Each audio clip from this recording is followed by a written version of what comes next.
कोटि की विशेषताओं में 5 लिखवा दिए ना।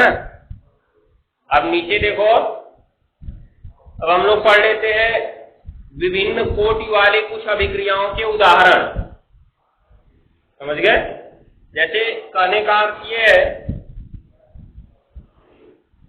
कि अभिक्रियाओं की कोटि हम अभिक्रिया देख के तो बता नहीं सकते हैं कि अभिक्रिया हमने लिखा और जैसे आणविकता गिन के बताए थे वैसे कोटि गिन के बता दिया। ऐसा तो कोटि के साथ होता नहीं है। कोटि एक प्रयोगात्मक राशि, जब तक प्रयोग नहीं करेंगे तब तक कोटि मिलने की कोई संभावना ही नहीं है। आया समझ में? या कुछ ऐसी शर्तें सवाल में दी गई हो जिनसे हम उसकी कोटि निकाल सकें। इसलिए हम क्या करते हैं, कुछ अभिक्रियाओं को याद कर लेते हैं कि ये किस कोटि की है। उसी हिसाब से हमको जो एग्जाम्पल पूछा जाता है हम लिख देते हैं, चाहे अगर ऑप्शन में मिल गया तो लिख देते हैं, नहीं मिला तो राम नाम करते हैं। समझ गए? आगे देखो, शुरू करो। नीचे एक इंडिकेट हेडिंग लिखो, विभिन्न कोटि की कुछ अभिक्रियाओं के उदाहरण।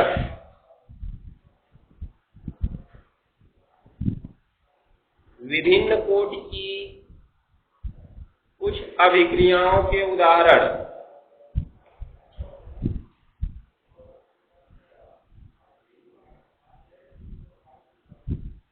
विभिन्न कोटि की कुछ अभिक्रियाओं के उदाहरण हो गया ना।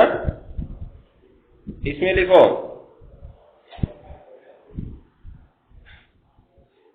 पहला नंबर शून्य कोटि की अभिक्रियाएं। शून्य कोटि की अभिक्रियाएं।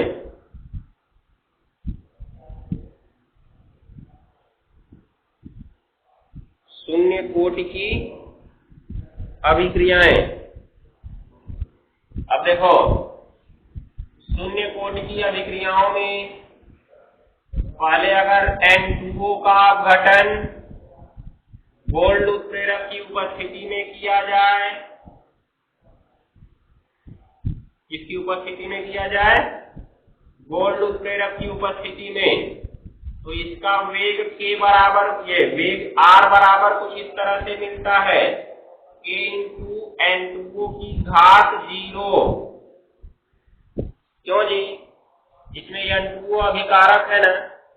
हमने वेग नियम क्या बताया था? वेग नियम हम लोग क्या पढ़े हैं? R बराबर वेग स्थिरांक K गुणा अभिकारक की सांद्रता की घात कितना? N। तो अभिकारक कौन है यहाँ पे? N2O है ना। जो हमने लिया वही तो अभिकारक है, जो तीर के पहले वो सब अभिकारक है। दिख रहा है ना। तो अकेला यह बेचारा N2O, इसकी घात कितना लग गया? 0। ये सामने देख के मत लगा देना कि घात 2 लगा लेना, वो तो आणविकता है, उसकी कोटि नहीं है वो। ठीक है? ये हमको प्रयोग के बाद पता चला था। कहने का मतलब इसका अर्थ क्या निकला कि जब हम उत्प्रेरक Au की उपस्थिति में N2O का अपघटन कराते हैं, अभिक्रिया एक निश्चित वेग से आगे बढ़ती है। N2O की मात्रा बढ़ा दें घटा दें, वेग में कोई परिवर्तन नहीं आता। समझ गए? अर्थात घटाने का तो कोई प्रोसेस ही नहीं उठता है। हमको अगर मात्रा चेक कर रही है और वेग में परिवर्तन चेक करना है तो मात्रा बढ़ाते हैं। क्या करते हैं? मात्रा बढ़ाते हैं। अर्थात इसकी मात्रा जब बढ़ाएंगे तो इसके वेग पर कोई प्रभाव नहीं पड़ेगा, इसका वेग निश्चित हो जाएगा। अब इसमें अभिकारक की सांद्रता के ऊपर कौन सी घात लगी है? इसलिए कोटि बराबर क्या? 0। जितनी घात लगती है वही तो उसकी कोटि होती है। ये तो हमने पढ़े हैं। हमने कोटि की परिभाषा क्या पढ़ा उससे कि अभिकारकों की सांद्रता पदों की घातों के योग को अभिक्रिया की कोटि कहते हैं। कहते कि नहीं कहते? तो अभिकारक की जितनी सांद्रताएं हैं उनके ऊपर जितनी घात लगी है उनकी घातों के योग को अभिक्रिया की क्या कहते हैं? कोटि कहते हैं। समझ में आया? ये ध्यान देना। तो इसके ऊपर जो घात लगती है वही कोटि है। मान लो परसों नहीं आए थे, उससे पहले तो हम लोग वेग नियम में ही पढ़ चुके हैं। वेग नियम में पढ़ाए थे नहीं पढ़ाए? जब अकेला था तो N लगा था, जहां N अभिक्रिया की कोटि थी। हमने कहा जब एक से अधिक अभिकारक होगा तो वही N1 N2 N3 में बदल जाएगा, तो N1 plus N2 plus N3 dot dot हमारा योग होगा कि नहीं होगा? तो कोटि है जो घात लगा, ये याद रखना। दूसरा नंबर देखो HI, हाइड्रोजन आयोडाइड, इसका भी अपघटन उत्प्रेरक AU की उपस्थिति में किया जाए तो H2 प्लस क्या होगा I2। यहाँ पे क्या करना होगा, तो इसका भी वेग R बराबर मिलता है K इंटू HI की पावर 0। इसका मतलब इसकी भी कोटि क्या होती है 0। परंतु आणविकता क्या है तनिक बताओ। आणविकता तो 2 है, ऐसे ही यहां भी, परंतु आणविकता क्या है 2। अरे सामने जो अणु दिखते वही तो आणविकता है कि नहीं है। ध्यान देना इस बात को। तीसरा एक और एग्जाम्पल लिखते हैं। तीसरा एग्जाम्पल,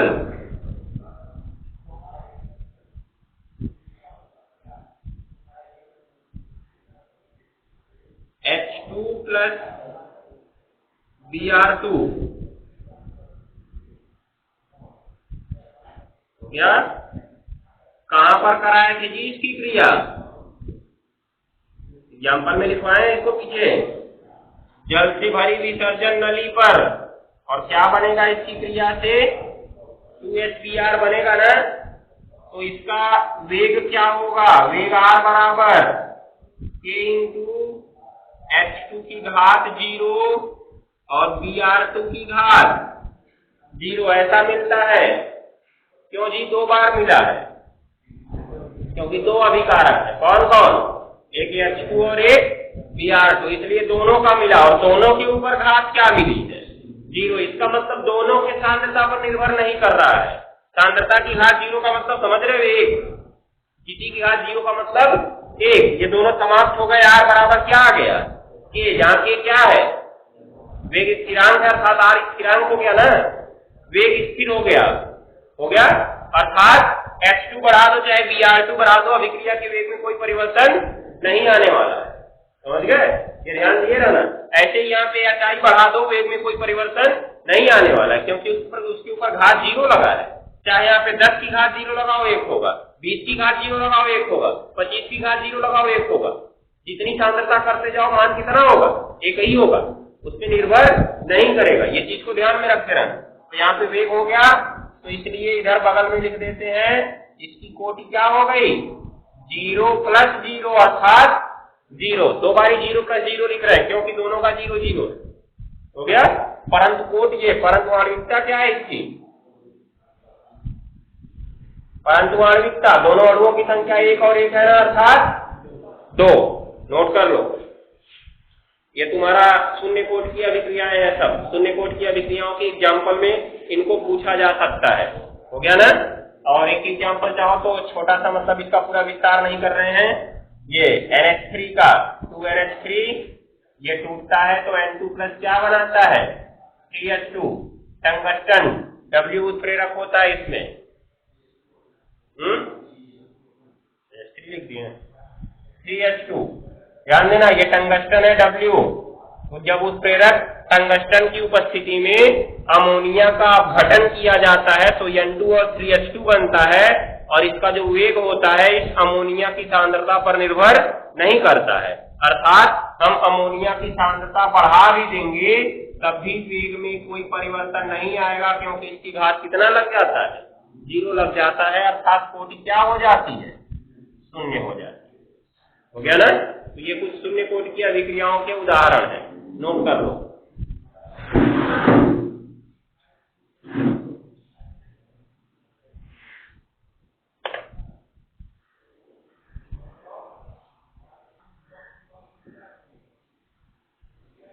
ये जितनी भी अभिक्रियाएं कराई गई हैं सब में कोई न कोई उत्प्रेरक प्रयोग किया, चाहे हमने कोई विशेष परिस्थिति का प्रयोग किया। दिखाई दे रहा है। अर्थात शून्य कोटि की अभिक्रियाएं सामान्य परिस्थिति में नहीं होती, या तो उनमें कोई उत्प्रेरक प्रयोग होगा या ताप दाब की कोई विशेष परिस्थिति होगी। याद रखे रहना।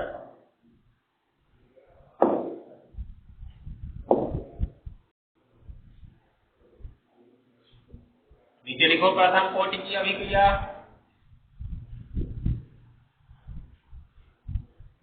प्रथम कोटि की अभिक्रिया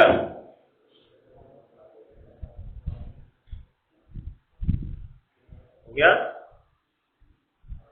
अब देखो इसमें पहला नंबर लिख लो जल अपघटन की सभी अभिक्रियाएं।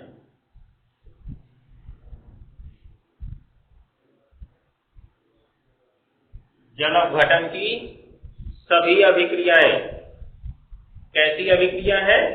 प्रथम कोटि की अभिक्रिया है। जल अपघटन मतलब किसी भी पदार्थ की अगर जल से क्रिया दिख रहा है तो सीधा सीधा उसको कह देना कि ये कितने कोटि की होगी? एक कोटि की होगी, सीधी सी बात, उसमें कुछ और नहीं देखना है। जैसे कुछ एग्जाम्पल्स देखते हैं, देखो इधर नंबर ए, चीनी का जल अपघटन। इसका जल अपघटन चीनी का, तो चीनी का जब जल अपघटन कराएंगे तो बात नहीं, C12 H22 O11, इसकी जल से क्रिया होती है तो क्या बनता है जी? Glucose plus fructose, C6H12O6 plus C6H12O6। कौन ग्लूकोज है कौन फ्रक्टोज है? क्या हुआ? पहला ग्लूकोज है दूसरा फ्रक्टोज है? नहीं बता सकते हो इस तरह से, किसी को भी ग्लूकोज किसी को फ्रक्टोज लिख सकते हो। जब इनकी संरचना बनाएंगे तब हमको अंतर दिखेगा, एक में CHO दिखेगा एक में CO दिखेगा। ठीक, ये याद रख रहना, ये एल्डिहाइड होता है ये कीटोन होता है, इसीलिए अंतर होता है दोनों में। ये जो हमारा है अब इसमें देखो इसका वेग ऐसे मिलेगा हमको, वेग R बराबर K तो रहेगा ही, C12 H22 O11, इसकी घात कितना? 1, परंतु H2O की घात 0, इसलिए जो कोटि होगी वो मिलेगी हमको 1 + 0 बराबर 1। निष्कर्ष क्या निकलता है कि जो जल अपघटन की अभिक्रियाएं होती हैं जल की सांद्रता पर निर्भर नहीं करती हैं। जल की सांद्रता बढ़ाते जाओ, ले जाके इसको समुद्र में डाल दो ना, तभी उसी वेग से इसका अपघटन होगा। चाहे गिलास में रखो तभी उसी वेग से इसका अपघटन होगा, बदलाव उसमें नहीं आएगा। ये ध्यान में रखे रहना। आगे देखो, दूसरा एग्जाम्पल देख लिया जाए। एथिल एसीटेट, मतलब इसी में एक और देखें सी वाला, एथिल एसीटेट का जल अपघटन। एथिल एसीटेट का सूत्र होता है जी CH3COOC2H5। ये इसका जब जल अपघटन कराते हैं, ये एक एस्टर है, क्या है जी? एस्टर। एस्टर के जल अपघटन से एक अम्ल बनता है और एक एल्कोहल बनता है। क्या क्या बनेगा? एक अम्ल और एक एल्कोहल। तो देखो क्या होगा? CH3COO, यहां तक है ना, इसके आगे H जुड़ गया तो ये अम्ल बन गया, CH3COOH, नाम है एसिटी का सिरका हो गया, प्लस एक्स्ट्रा कौन बचा जी? C2H5। अब यहाँ देख रहे होगे H2O में एक H होता है और एक क्या होता है? OH, अर्थात H प्लस होता है OH माइनस। तो H चला आया इधर वाले के साथ, OH जाएगा इधर वाले के साथ ना, अर्थात वो क्या बनाएगा? C2H5OH। ये वेरी इंपॉर्टेंट रिएक्शन है, कार्बनिक अभिक्रियाओं में पूछा जाने वाला सवाल है 1 नंबर। समझ गए? याद रखते रहना। अभी जब एस्टर पढ़ेंगे तो इसको पुनः पढ़ेंगे, चीनी पढ़ेंगे तो इसको पुनः पढ़ेंगे। ये दोनों पूछे जाने वाले सवाल है, कार्बनिक रसायन की अभिक्रियाएं, और यहाँ पर भी इनका प्रयोग हो रहा है। तो इसका वेग बताओ तो कैसे मिलेगा? ये मिलेगा और CH3COO C2H5 की घात कितना? 1 मिलेगा और H2O की घात 0 मिलेगा, अर्थात इसकी भी कोटि होगी 1 + 0 बराबर 0 हो जाएगा ना। इसको लिखो,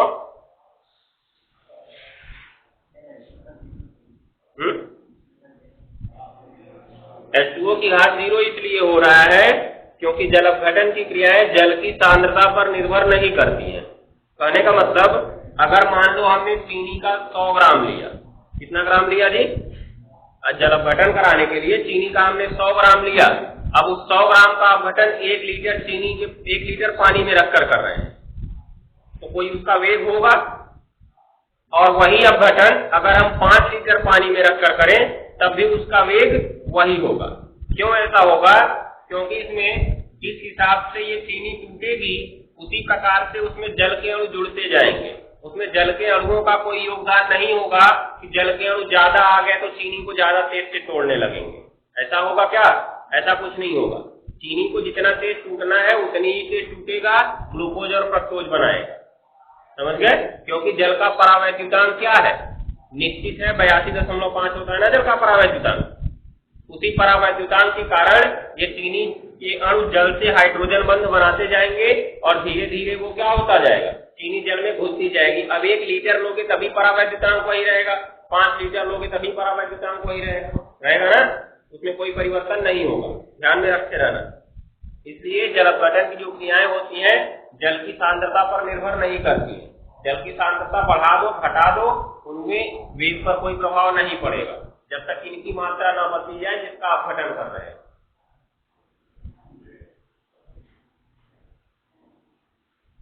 नीचे दूसरा नंबर लिख लो, H2O2 का अपघटन।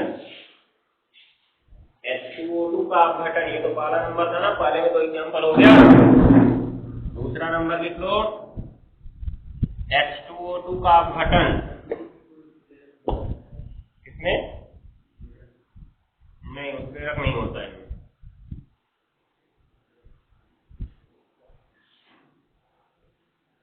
H2O2 का अपघटन कुछ इस प्रकार से होता है, ये टूटता है H2O में और प्लस किसमें? O2 में।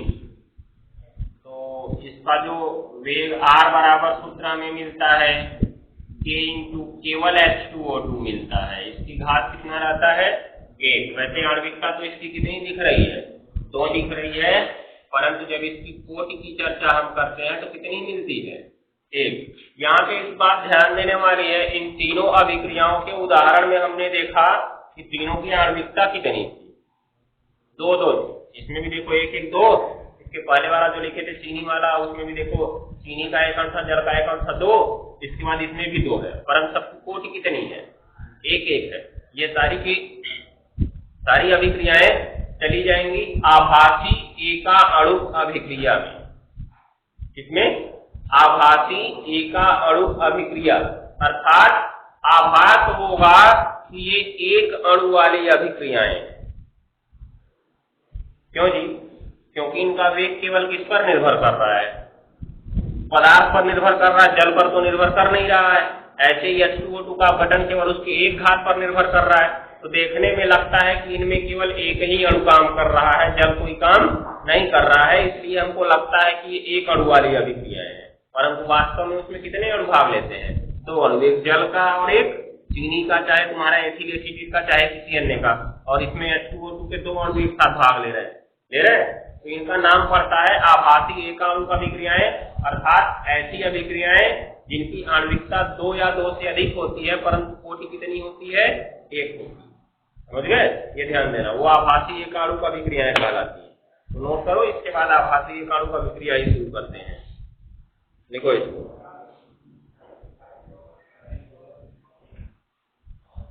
अब हेडिंग लिखो, आभासी एकाणु अभिक्रियाएं। आभासी एकाणु अभिक्रियाएं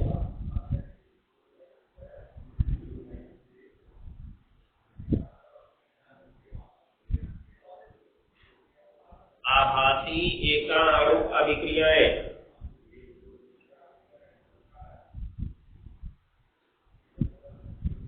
हो गया?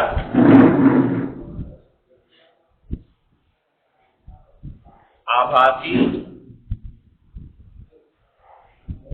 एकाणु अभिक्रियाएं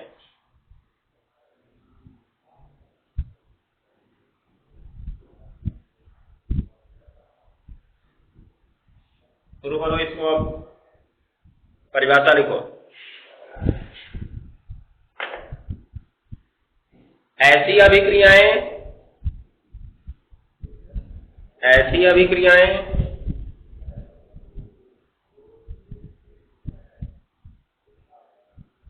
जिनकी आणविकता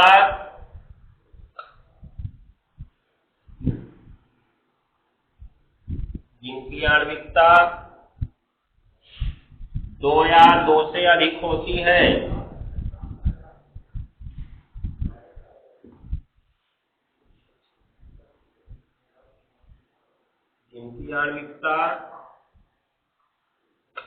दो या दो से अधिक होती है,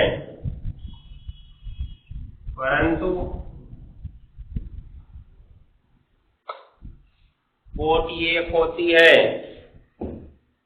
परंतु कोटि एक होती है, आभासी एकाणु का विक्रिया कहलाती है, या आभासी एकाणु का विक्रियाएं कहलाती हैं।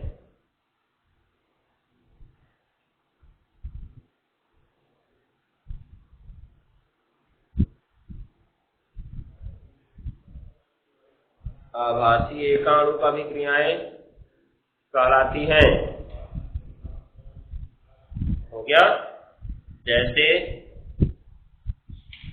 जैसे जल अपघटन की सभी अभिक्रियाएं आभासी एकाणुक होती हैं।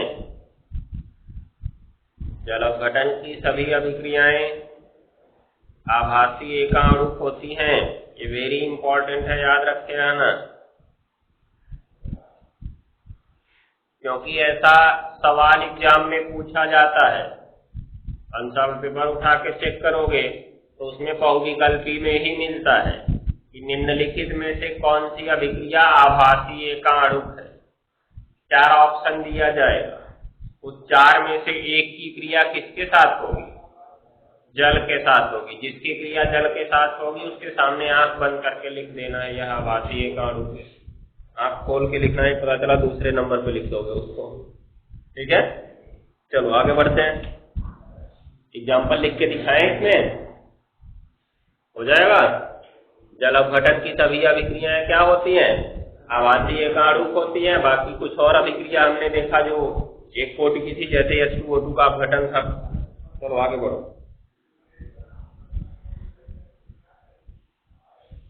हेडिंग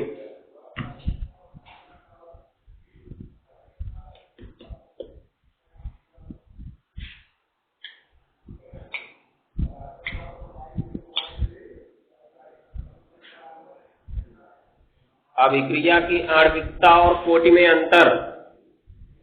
ध्यान देना, ये छोटा सा हेडिंग है लेकिन बहुत इंपॉर्टेंट था। आभासी एकाणु का अभिक्रिया, इसमें हमने इतना लिखवा दिया है ना कि जल अपघटन की सभी क्रियाएं आभासी एकाणुक होती हैं, और जल अपघटन की सभी क्रियाएं भी इसके पीछे लिखवाए हैं।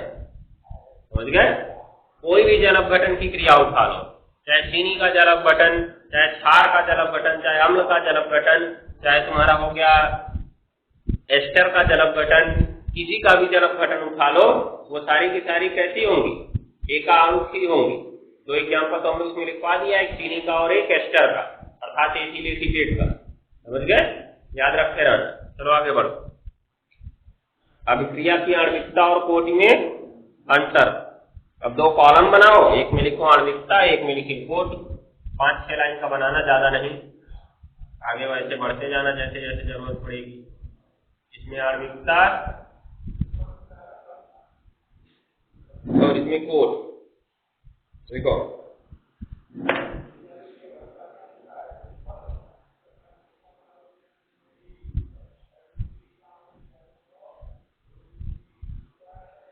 आणविकता में लिखेंगे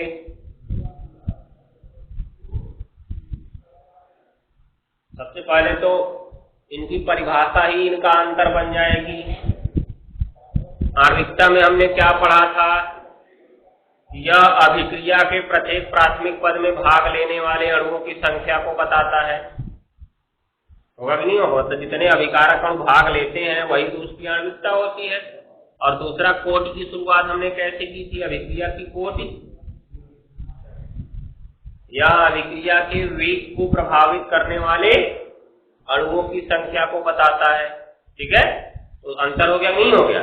यह अभिक्रिया में भाग लेने वाले अणुओं की संख्या को बता रहा है, और ये उन अणुओं की संख्या बता रहा है जो वेग को प्रभावित कर रहे हैं। किसको प्रभावित कर रहे हैं? वेग को। तो लिखो इसमें आणविकता में पहला नंबर, यह अभिक्रिया के प्रत्येक प्राथमिक पद में,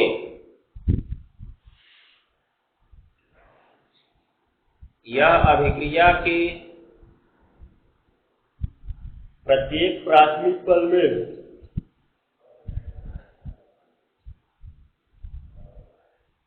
भाग लेने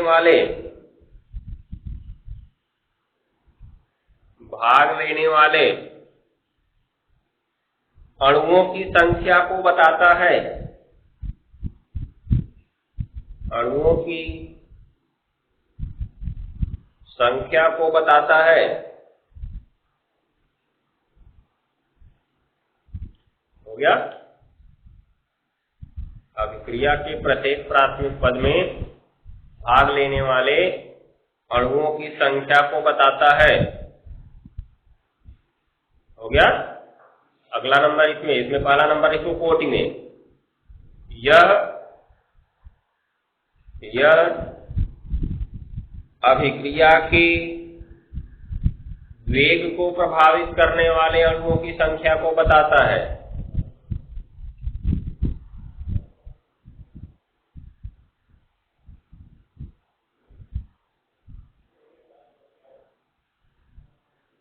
यह अभिक्रिया के वेग को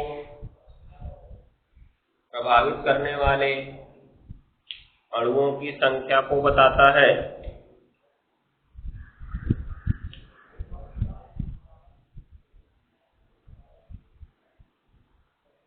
हो गया। आगे लिखो। दूसरा नंबर इसमें आणविकता में, यह एक सैद्धांतिक राशि है। यह एक सैद्धांतिक राशि है।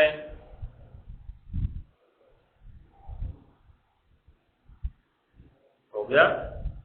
इसमें लिखो, यह एक प्रयोगात्मक राशि है। यह एक प्रयोगात्मक राशि है। कोटि में लिखना है। तो सब हम लोग पीछे पढ़ चुके हैं, कुछ नया नहीं है। तीसरा नंबर आणविकता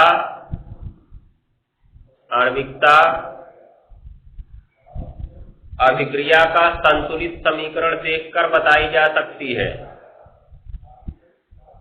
आणविकता अभिक्रिया का संतुलित समीकरण देखकर बताई जा सकती है।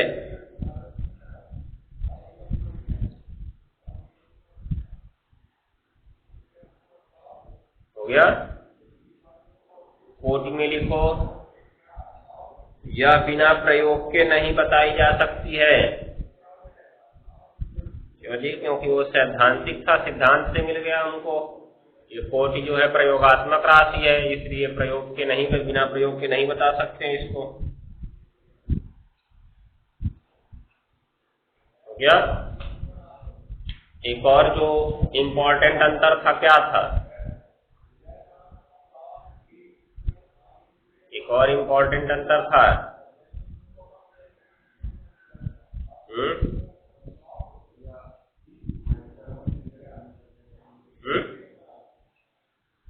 आणविकता क्या नहीं हो सकती है? शून्य, ऋणात्मक या भिन्नात्मक नहीं हो सकती है, परंतु कोटि में हमने देखा था यह सब हो सकती है। ठीक है, तो लिखो,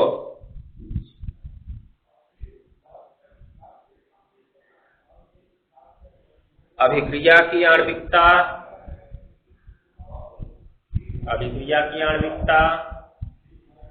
कभी शून्य, ऋणात्मक या भिन्नात्मक नहीं हो सकती है।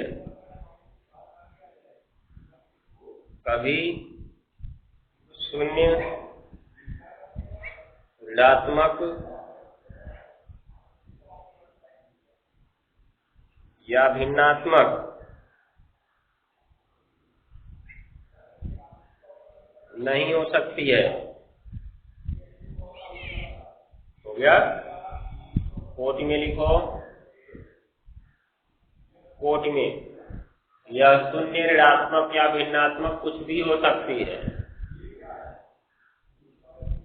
यह शून्य, ऋणात्मक या भिन्नात्मक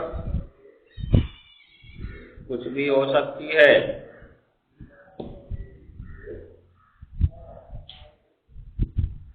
हो गया ना? बस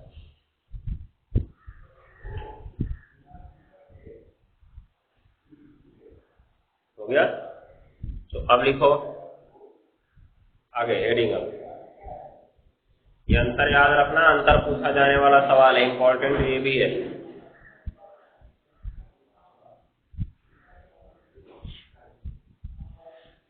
अब लिखो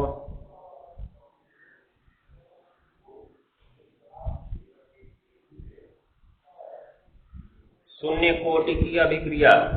हेडिंग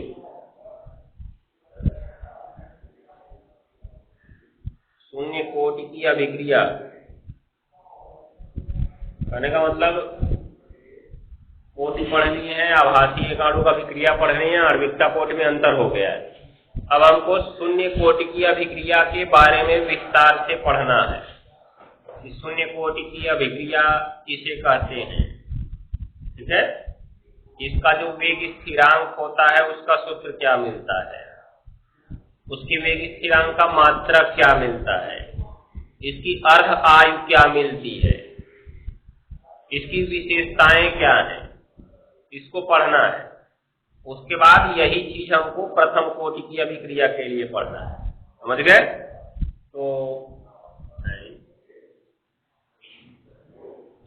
तो लिख लो हेडिंग, अब कल पढ़ेंगे।